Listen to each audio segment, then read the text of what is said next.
So welcome back to another segment of Renegade Healer.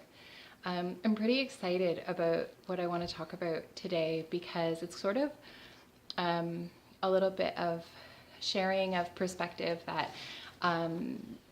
that I guess kind of came clearer to me just recently.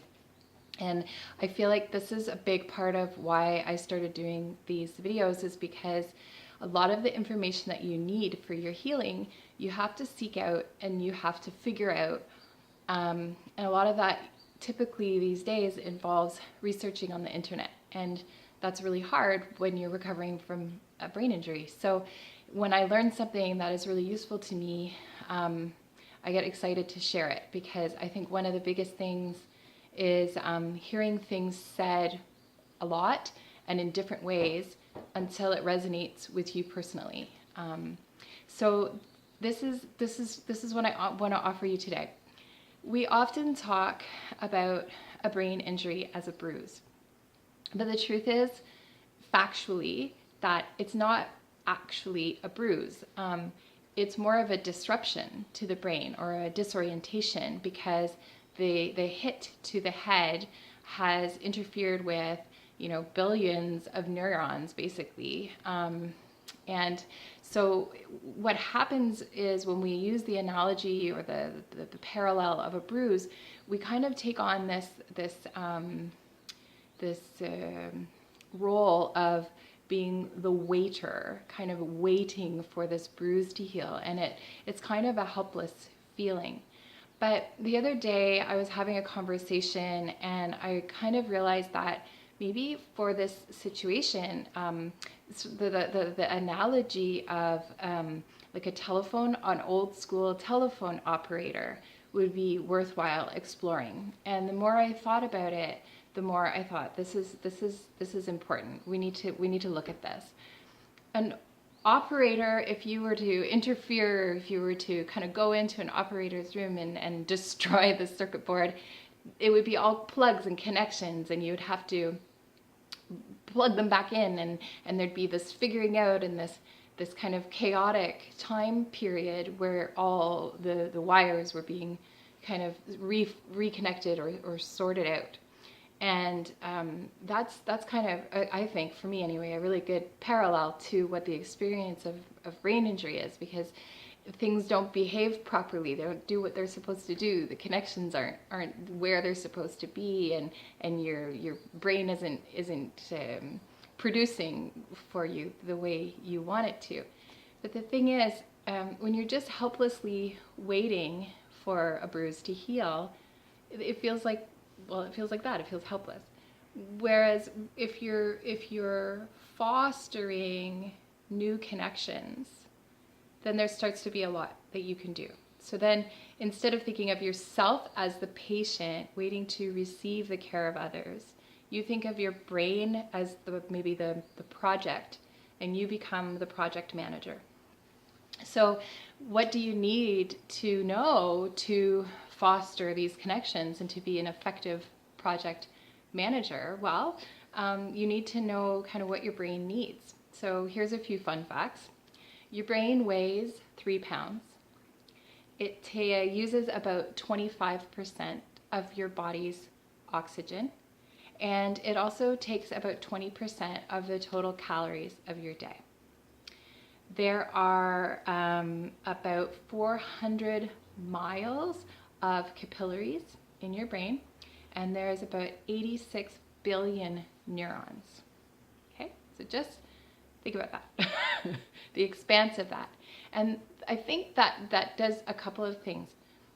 It helps you understand a little bit of what your brain is going to ask for you. It also makes a heck of a lot of sense why the healing process is slow and not unidirectional, not a consistent improvement, but more like kind of dips and dives and roller coasters, as all of that information is being redirected, reprocessed, reconnected. Whatever happened to you will change exactly what needs to happen in the healing process, but it's kind of the same general concept. Right.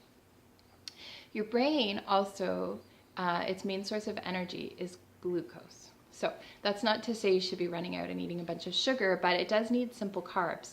And it does need quite a bit of food energy. So when you start to become the project manager and you come back to these basic needs of the brain, it gets a little more straightforward, doesn't it? What does your brain need? It needs to be fed. It needs to be oxygenated. It needs time and kind of a framework, a structure. So sometimes people think that these suggestions of mindfulness, meditation, yoga, time in nature, that those are kind of woo-woo, kind of, I don't know if I guess far-fetched, or I don't know, just not everybody is really super receptive to those things. But when you look at actually what your brain needs and what you're doing for yourself during those kinds of activities, it makes a heck of a lot of sense.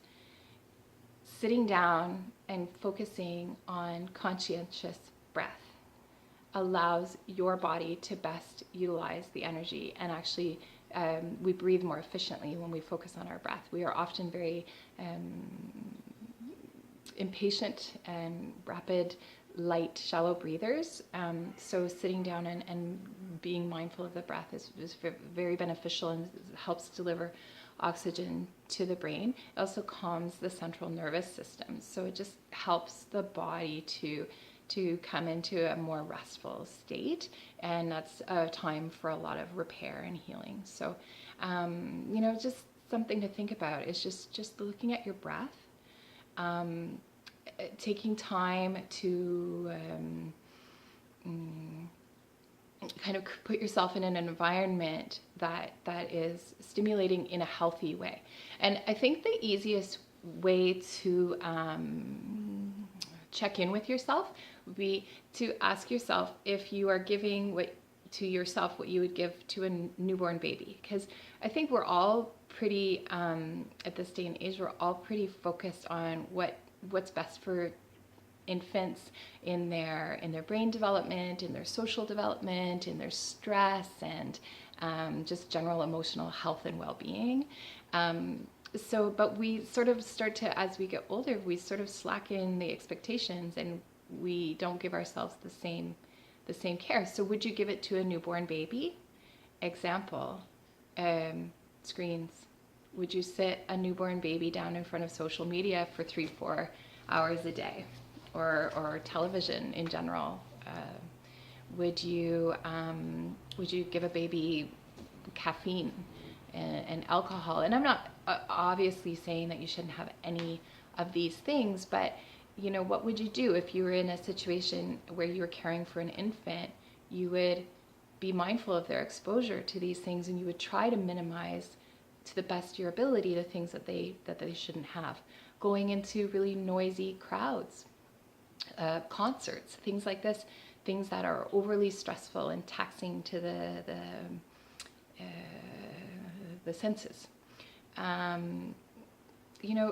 What can you do to minimize those stressful exposures and maximize exposure to good things? Most parents take their babies out for a daily walk. Why do we do that?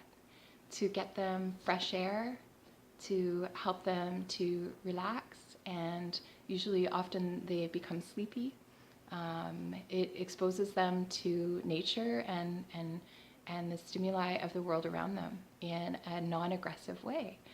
So, maybe taking ourselves for a walk as part of our daily routine, if possible, could be something we view as important. Maybe if you can't get outside for a walk, if you're not that mobile yet, or if it's just not accessible to you, opening a window, playing nature sounds instead of heavy music. I mean, there's a lot of room for creativity, but I think what excites me about this conversation is that we step away from that role of waiting to heal and into ourselves as the healer, and we take some control over our experience. So that's all I wanted to offer for today. But I hope that for some people, it's a little bit of a shift in perspective that is exciting, as it has been for me, and useful in looking at what next steps you would like to take in your healing. And I'll look forward to speaking with you some more tomorrow.